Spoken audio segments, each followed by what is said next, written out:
One of my favorite learning tools is reverse goal setting, and it's about identifying a goal and then the feeling behind the goal. What is it that I want to feel from achieving this goal? And the way to experience that feeling is by using the technique of whys.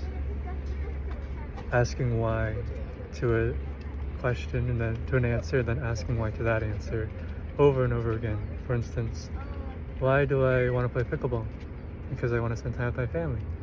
Why do I want to spend time with my family? Because I want to be with them. They mean a lot to me. Why do they mean a lot to me? And right there's that moment of the mind, not the narrative of the mind, not connecting with the feeling.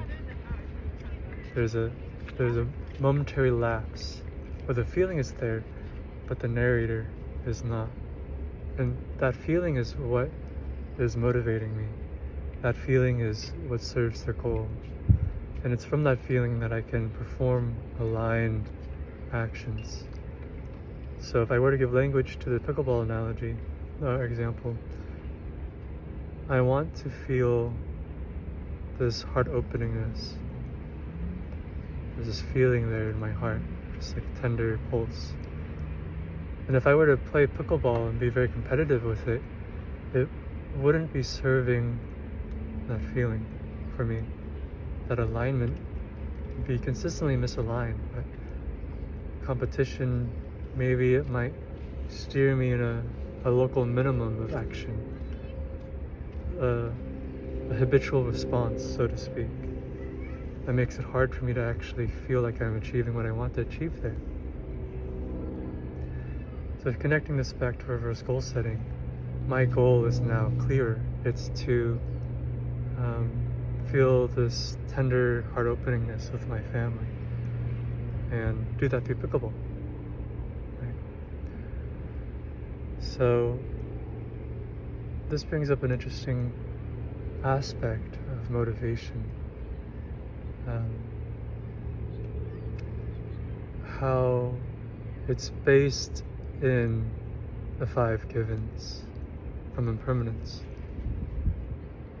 If I don't recognize impermanence, what would I be motivated to do? If I didn't recognize that aging, illness, death, separation from all things pleasing, and habituated actions, these 5 givens, if I didn't recognize them to be part of my experience, then in what ways would I be motivated from this wholesome place, right? So in recognizing these 5 givens, the game here is to deepen my motivation. What actually fuels that inner fire and sustains it? To play this game, I love doing death meditations because it clearly shows me impermanence from all things pleasing, separation from all things pleasing. And I spoke about this in my last video about games and simulations. What models, what simulations can we create for ourselves to build motivation that is aligned, build this feeling that is aligned in the direction of who we are meant to be? An example is, my mom is extremely hardworking, and because of that, she also is experiencing lots of serendipity in her life. Serendipity that is unbelievable. Like, she plays this card game and gets the best hands every time. And she just says, yeah, it's because I shuffle every time, so I'm hardworking. So I felt the immediate experience of, ooh, I want to be hardworking like that. I want to experience service and karma yoga in a way that benefits me and the people around me. And then I thought, oh, but I can't really do that. That's not really who I am. Something like that. My personality has had this habituated action of more like philosopher.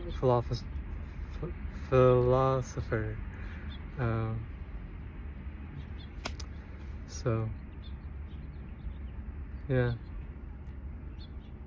when I do this simulation, this game of death meditation, just experiencing her death, not intending on it or not intending to feel a particular way, just being in the understanding that she's going to die. There's that feeling of grief, of I want to carry on this legacy of hers, this trait that continues to serve and benefit the people around her and herself. And that cuts right through any habituated action of my personality. So death meditation gets to the root of motivation. It demonstrates what is important to us when we lose everything, when we pass, when we are separated from all things pleasing. And we can simulate this gently to identify these motivating factors, to illuminate what is actually important to us. And in my experience, it's revealed to me how important it is for me to live from a place of love and loving kindness, sustained loving kindness, to be motivated by love, because everything else kind of is impermanent. I mean, everything's impermanent. So what else is there to do? I'm curious what you will find in that.